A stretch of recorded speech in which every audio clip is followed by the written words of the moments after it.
நீங்கள் தவறவிட்ட எபிசோடுகளை இப்பொழுதே காணுங்கள். உங்கள் தந்திவன் யூடியூப் சேனல் மற்றும் தந்திவன் ஆப்பில் முற்றிலும் இலவசமாக.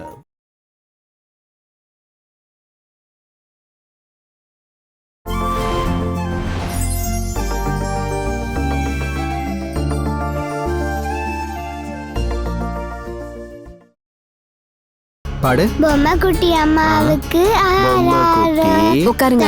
தங்க கட்டி பாப்பாவுக்கு தாலேலோ. இந்த மாத்திரையை போடுமா?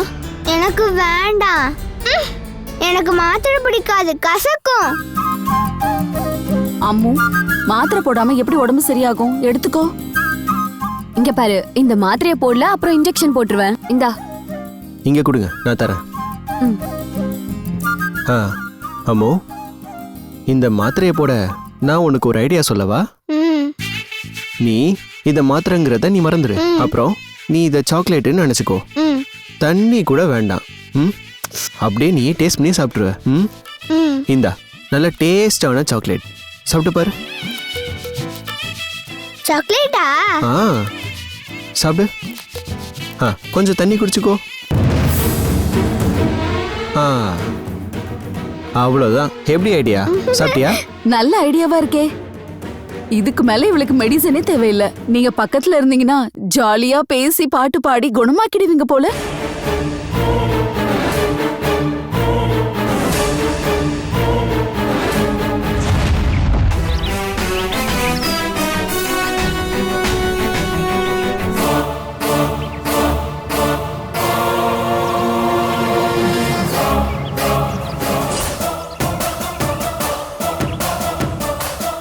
ராகினி, இந்த பேக் எடுத்து உள்ள வை.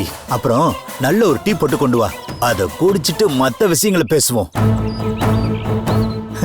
இப்ப எதுக்காக என்ன இப்படி பாத்துட்டு இருக்க? நான் தான் உன்னோட புருஷன் வைஷாக். நம்ம சந்திச்ச ஒரு 2-3 வருஷம் இருக்கும்ல. இந்த கேப்ல என்ன மறந்துட்டியா? எந்த தைரியத்துல நீங்க இங்க வந்தீங்க? கிரணுக்கு தெரிஞ்சா அவ்வளவுதான். அவனை பொறுத்த வரைக்கும் எனக்கு ஹஸ்பண்ட்னு யாருமே இல்ல. நீங்க அவன் முன்னாடி வந்தீங்கன்னா நம்மளோட எல்லா பிளானும் உடைஞ்சிரும்.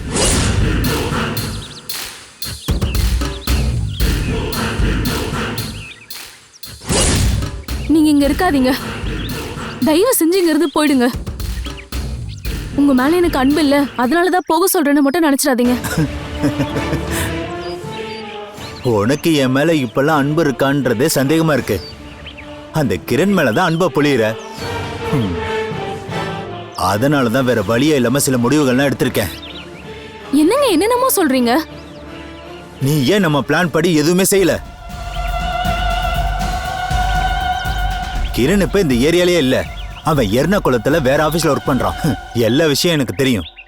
அதனாலதான் நான் உன்னைய பாக்குறதுக்காக நான் இப்ப இங்க வந்திருக்கேன். அவனோட அப்பாவையும் அம்மாவையும் ஒரு ஆக்சிடென்ட்ல நம்ம காலி பண்ணோம். அதே மாதிரி ஒரு சின்ன பிளான் பண்ணிருந்தா அந்த கிரண் இப்ப உயிரோடவே இருந்திருக்க மாட்டான். ஆனா நீ அதுக்கெல்லாம் ஒத்துக்கவே இல்ல. நீ அவனை வளர்த்து விட்டுட்ட. ஆனா அன்னைக்கு நாம ஒரு முடிவு எடுத்திருந்தோம். சில மெடிசன்ஸ் எல்லாம் கொடுத்து அவனுக்கே தெரியாம கொஞ்சம் கொஞ்சமா அவன் மனச மாத்துறதுன்னு. ஒரு மன நோயாளியா தான் யாருன்னு தெரியாம அவன் தெரு தெருவா அலைஞ்சு சுத்தி இருக்கணும். நீ கொடுத்த வாக்க காப்பாத்திருந்தா. என்னை பத்தி நீங்க என்ன நினைச்சிட்டு இருக்கீங்க? எனக்கு அன்பு அதிகமாகி அன்னைக்கு நாம எடுத்த முடிவுல இருந்து நான் விலகிட்டேன்னு நினைக்கிறீங்களா? அதான உண்மை. அவன் ஒரு சாதாரண மனுஷனா இன்னும் வாழ்ந்துகிட்டு தானே இருக்கான். இதுக்கு மேல உன்னை எப்படி நம்ப சொல்ற? அவன் அப்பாவையும் அம்மாவையும் கொண்டுட்டு அவனோட அப்பாவை நீ கல்யாணம் பண்ணிக்கிறதா ஒரு டாக்குமெண்ட் ரெடி பண்ணி அவனோட சொத்தையெல்லாம் உன் பேருக்கு மாத்தி கொடுத்த. இது எதுவுமே தெரியாம கிரண் வாழ்ந்துகிட்டு இருக்கான். அவனோட எல்லா விஷயத்தையும் நம்பிக்கையான ஆளா நீ வாழ்ந்துகிட்டு இருக்க. அவனுக்கு எந்த சந்தேகமும் வரல. இப்பவும் அவன் பேர்ல தான் சொத்து இருக்குன்னு அவன் முழுக்க முழுக்க நம்பிக்கிட்டு இருக்கான். ஆனா அவன் உயிரோடு இருக்கிற வரைக்கும் அவனோட சொத்தை நாம எதுவுமே பண்ண முடியாது. வித்தாலும் அவனுக்கு தெரியும். சட்ட ரீதியா அவனுக்கு அட்வைஸ் பண்ண நிறைய பேர் வருவாங்க. இதெல்லாம் முன்னாடியே நான் யோசிச்சுதான் அவனை தீர்த்து கட்டலான்னு சொன்னேன். எல்லா சொத்தும் உன்னோட பேருக்கு மாறிடுச்சு. இனிமே என்னோட உதவி தேவையில்ல. நான் எக்கேடோ கெட்டு போனா உனக்கு என்ன நீ நினைச்சுக்கிட்டு இருந்தேன்னா என்னை பத்தி உனக்கு நல்லாவே தெரியும்.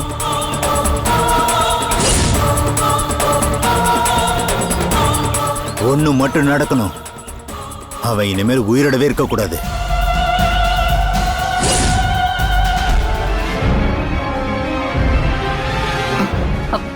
நீங்க என்னக்கா இங்க நிக்கிறீங்க? அம்மு எங்க? அவ அங்க உள்ள இருக்கா. சரி வாங்க நம்ம போய் ஒரு பார்க்கலாம். நிமிஷம். அவளுக்கு ஒன்றும் பிரச்சனை இல்ல. டாக்டர் கிட்ட கொஞ்சம் பேசணும். அம்மு எப்படியாவது நம்ம வார்டுக்கு மாத்திரணும். அட்மிட் பண்ணாம வார்டுக்கு மாத்துவாங்களா? இப்ப அவ அப்சர்வேஷன்ல தான் இருப்பா. ஏதாவது ப்ராப்ளம்னா அவங்களே வார்டுக்கு மாத்திடுவாங்க. நாம எதுக்கு அவங்கள மாத்த சொல்லணும்? நீங்க வாங்கக்கா. அது வந்து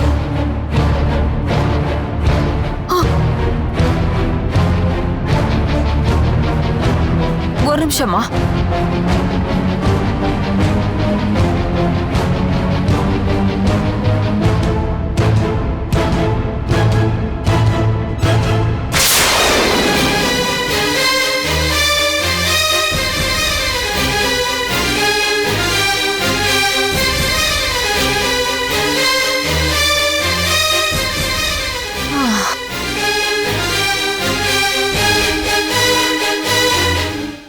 இப்ப எங்க போயிட்டு வரீங்க?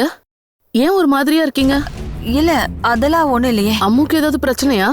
இல்லையே. வேற என்னக்கா? நீங்க எதையும் மறைக்கிறீங்க. இல்ல நான் தான் ஒண்ணும் இல்லைன்னு சொல்றேன்ல. நீ வா நம்ம போய் அம்மாவை பார்க்கலாம். இது வரைக்கும் வாமிட் பண்ணல? இல்ல டாக்டர். இன்னும் ஒரு 1 hour பார்க்கலாம். வாமிட் பண்ணலன்னா வீட்டுக்கு கூட்டிட்டு போலாம். வேற எதுவும் பிரச்சனை இல்லை.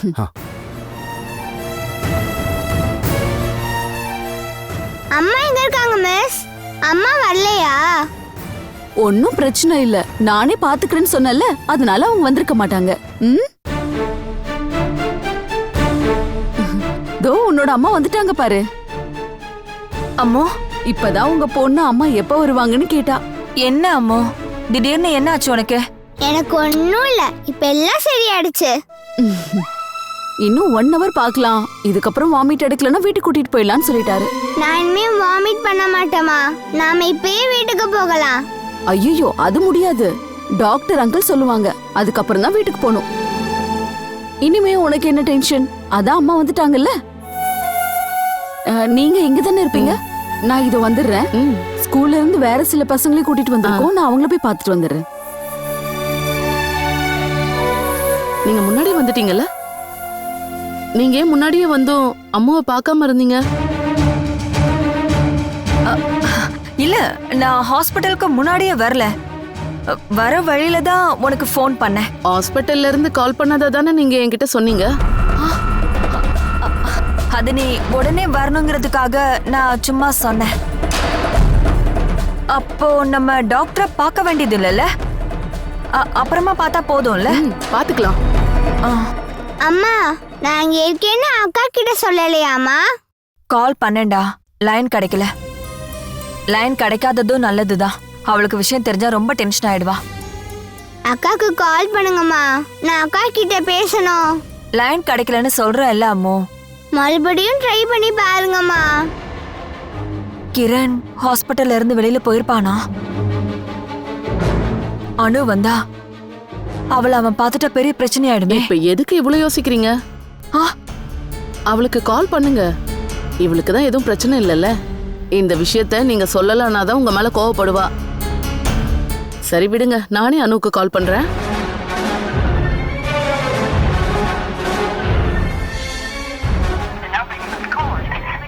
அச்சுச்சோ, போன் சுவிட்ச் ஆஃப்ல இருக்கே. அதுக்குள்ளே டல் ஆயிட்டியா நீ? அவ போன் எடுக்கலன்னா என்ன? நானே போய் உன்னோட அக்காவை கையோட கூட்டிட்டு வரேங்க. இங்க இருந்து 5 நிமிஷத்துல உன் அக்கா ஆபீஸ்க்கு போயிடலாம். அப்படியா? அப்படின்னா அக்கா உடனே கூட்டிட்டு வாங்க. அக்கா, நான் போய் அனுவை கூட்டிட்டு வரேன். வேண்டாம், அது நான் போய் கூட்டிட்டு வரேன். அவளோட ஆபீஸ் எங்க இருக்குன்னு உங்களுக்கு தெரியுமாக்கா? தெரியும். அவ என்கிட்ட ஒரு தடவை சொல்லியிருக்கா. நீ ஒண்ணு பண்ணு, நீ இவளை பாத்துக்கோ. அக்கா இங்க வரலன்னு சொல்லி நீ வருத்தப்படுறல்ல, நான் போய் உன் அக்காவை கூட்டிட்டு வரேன்.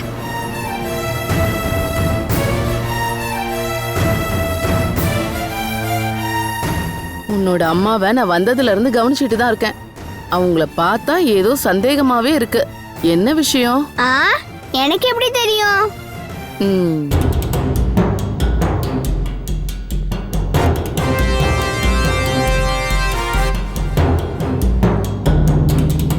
எனக்கு ஏதோ ஆக்சிடென்ட் ஆகி கை கால்லாம் உடஞ்ச மாதிரில நீங்கள் ரியாக்ஷன் கொடுக்குறீங்க. இங்கே பார்த்தீங்களா, இவ்வளோதான், சின்ன ஆக்சிடென்ட் தான். கேர்ஃபுல்லா இருந்திருக்கலாம்ல. நல்ல வேளை உங்களுக்கு பெருசா எதுவும் ஆகல. கடவுள் காப்பாத்திட்டாரு. ஜூலி, நீ எதுக்கு பழுவுற? பின்ன அழமாட்டாங்களா சார்? நான் மயக்கம் போட்டு விழாததே அதிசயம். எனக்கு ரொம்ப ரொம்ப இலகுன மனசு சார். எனக்கு வேண்டியவங்களுக்கு ஏதாவது ஆச்சுன்னா என்னால தாங்கிக்க முடியாது.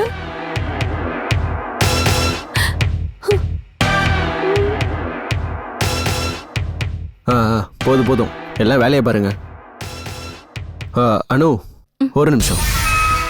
சார், நாளைக்கு நான் வர்றதுக்கு கொஞ்சம் லேட் ஆகும். சர்ச்சுக்கு போகணும், நான் கேண்டில் ஏத்தணும். ஏன்னா உங்களுக்கு எதுவும் ஆகலைல்ல, அதுக்கு கடவுளுக்கு நன்றி சொல்லணும். ம், சரி சரி, போயிட்டு வா.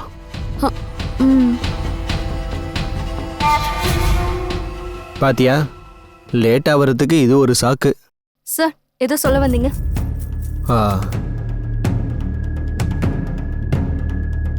ஆஃபீஸ்லலாம் இந்த மாதிரி விஷயங்களில் பேசக்கூடாது.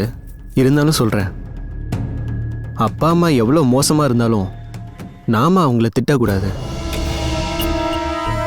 எல்லா பேரண்ட்ஸாலையும் அவங்களோட பசங்களை நல்ல ஒரு நிலைமைக்கு கொண்டு வர முடியாது. அதில் பல பிரச்சனைகள் இருக்கும்.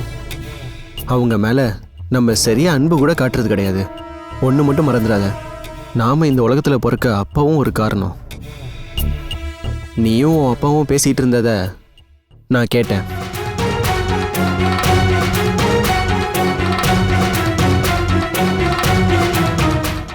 அவர் தான் உன் அப்பான்னு எனக்கு தெரிஞ்சிடுச்சு.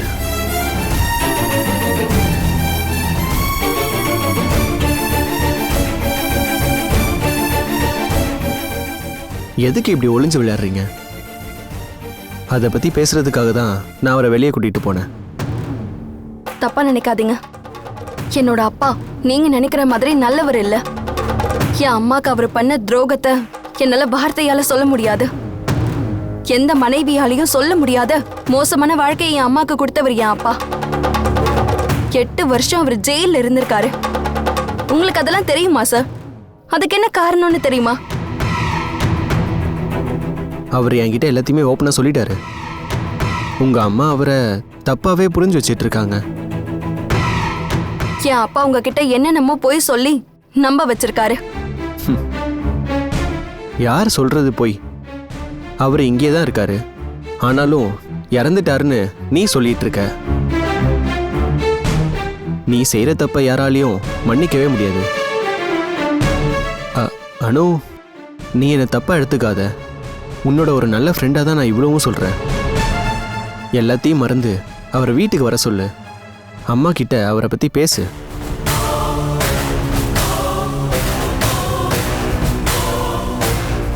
அவர் இப்போ முன்ன மாதிரியெல்லாம் இல்லை.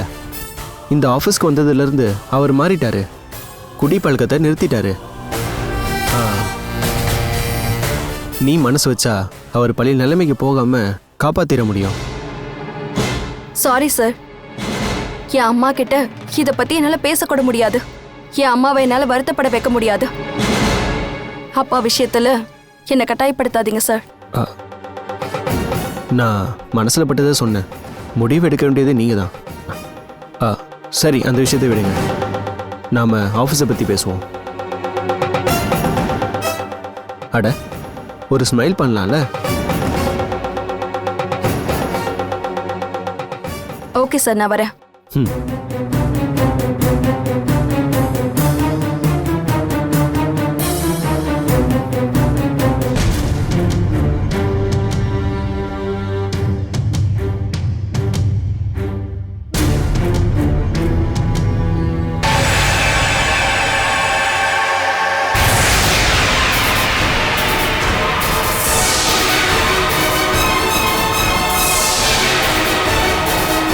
அப்போ கிரண்டா குமார் சாரா?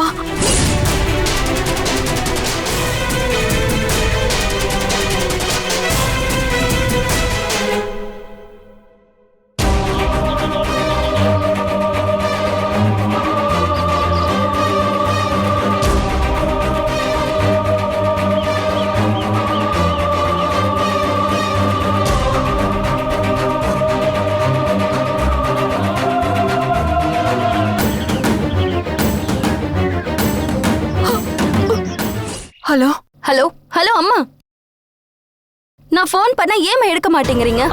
அனு,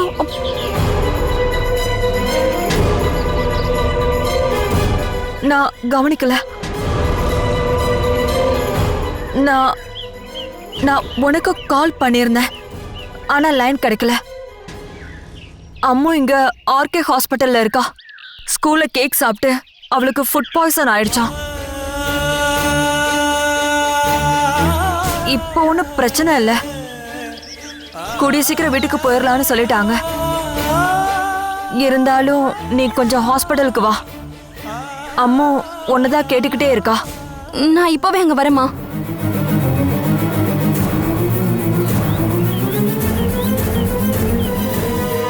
அப்போ அன்னைக்கு நீ என்கிட்ட பார்த்ததா சொன்னது அந்த கிரண் தானா? ஆமா, அதுல எந்த சந்தேகமும் இல்ல.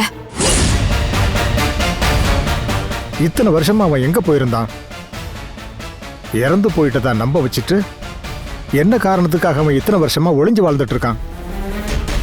அவன் இப்போ எங்க பக்கத்துல தான் இருக்கான், ஆனா அவன் நம்மளை தேடி இதுவரை வரவே இல்லை. எனக்கு இதையெல்லாம் பார்த்தா ஏதோ கனவு மாதிரி இருக்கு.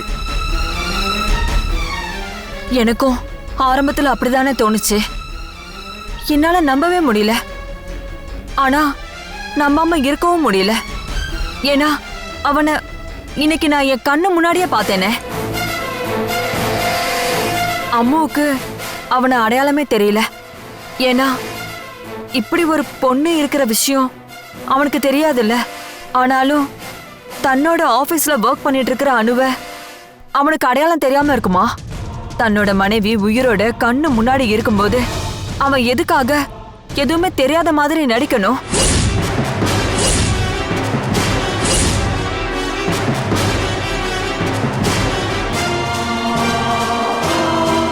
அனுவோட மனசுல இப்படி ஒரு புருஷனே இல்ல, அவளுக்கு கல்யாணமும் ஆகல. ஆனா கிரணுக்கு அப்படி இல்லையே. எனக்கு என்னமோ இது வரைக்கும் அவன் அனுக்கிட்ட உண்மை சொல்லலன்னு தான் நினைக்கிறேன். ஒருவேளை அவன் சொல்லி இருந்தானா அவ அதை என்கிட்ட சொல்லி இருப்பா. அவன் என்னதான் பிளான் பண்றான்? அவன் மட்டும் பழைய ஆளா இருந்தா இந்நேரம் அவன் இந்த வீட்டுக்கே வந்து அவளை இழுத்துட்டே போயிருப்பான். அவன் கண்டிப்பா ஏதோ ஒரு பெரிய திட்டத்தோட தாமா வந்திருக்கான். எல்லா சந்தோஷத்தையும் கெடுக்கிறதுக்கு அவன் மறுபடியும் வந்துட்டானேம்மா. இப்ப அனுவுக்கும் மனோவுக்கும் எப்படி கல்யாணம் பண்ணி வைக்கிறது? அந்த முடிவுல எந்த மாற்றமும் இல்லைன்னு. இல்லம்மா, அனுவோட புருஷன் இப்ப உயிரோட இருக்கான். அனுவும் கிரணும் சட்டப்படியான புருஷன் பொண்டாட்டிங்கிறத நீ மறக்காத. அதுக்கு சட்டப்படி என்னங்கிறத நாம அப்புறமா யோசிக்கலாம். கிரண் இப்ப உயிரோட இருந்தாலும் மனசளவுல அவன் என்னைக்கும் இறந்து போயிட்டான். என் பொண்ணோட மனசுல அப்படி ஒருத்தன் இல்லவே இல்லை. அம்மா, அவனோட பொண்ணுதான் இப்ப நம்ம கிட்ட வளர்ந்துட்டு இருக்கா. அதை நீ எப்பவும் மறந்துடாத. அதுக்காக கிரணை கூட்டிட்டு வந்து அவன்கிட்ட எல்லா உண்மையும் எடுத்து சொல்லி அனுவையும் அம்முவையும் அவன்கிட்ட ஒப்படைக்கணும்னு சொல்றீங்களானே? அப்படி இல்லம்மா. அவனுக்கு அனு தேவை இல்லை. அப்படி இருந்திருந்தா அவனே அனுகிட்ட எல்லா விஷயத்தையும் சொல்லி இருப்பான். பழசையெல்லாம் மறக்கணும்னு அவனும் நினைச்சிட்டு இருக்கான் போல இருக்க. அது நாம செஞ்ச புண்ணியம். நாளைக்கு எவ்வளவு முக்கியமான நாள்னு உங்களுக்கு தெரியுமானே? நாளைக்கு என் பொண்ணோட கல்யாண நாள். அனுவுக்கும் கிரணுக்கும் கல்யாணமான நாள் நாளைக்கு. நான் முடிவெடுத்துட்டேனே, வேற வழி இல்லை. நாளைக்கு மனோவுக்கும் அனுவுக்கும் நிச்சயதார்த்தம் நடக்கணும்.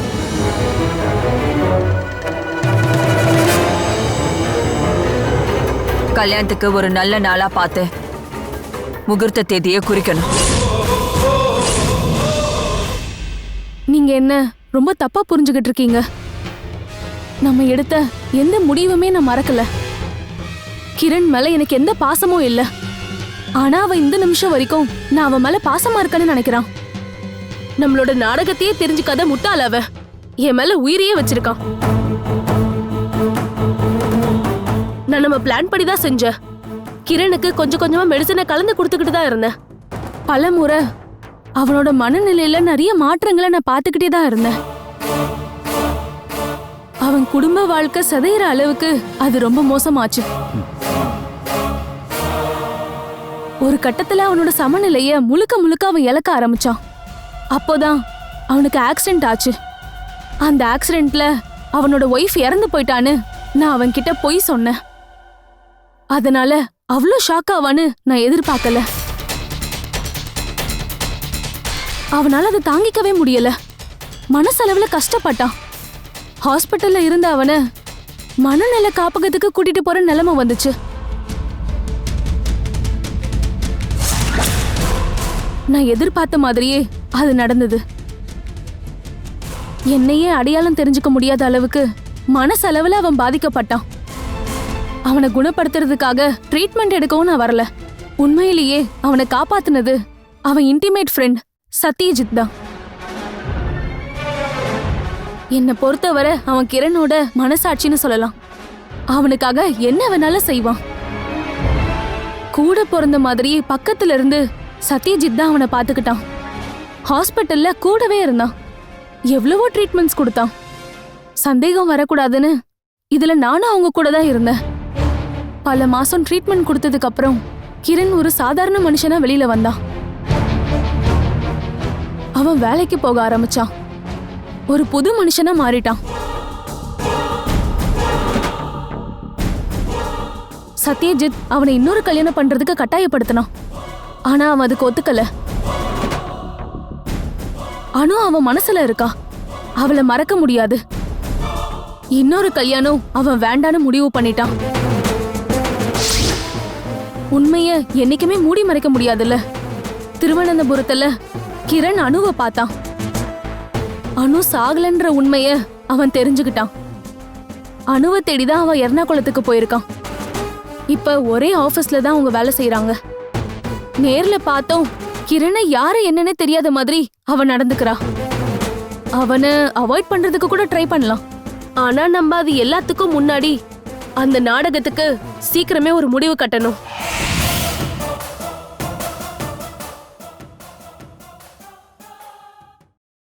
Catch us on TV, Thandivan app, thandivan.com and YouTube.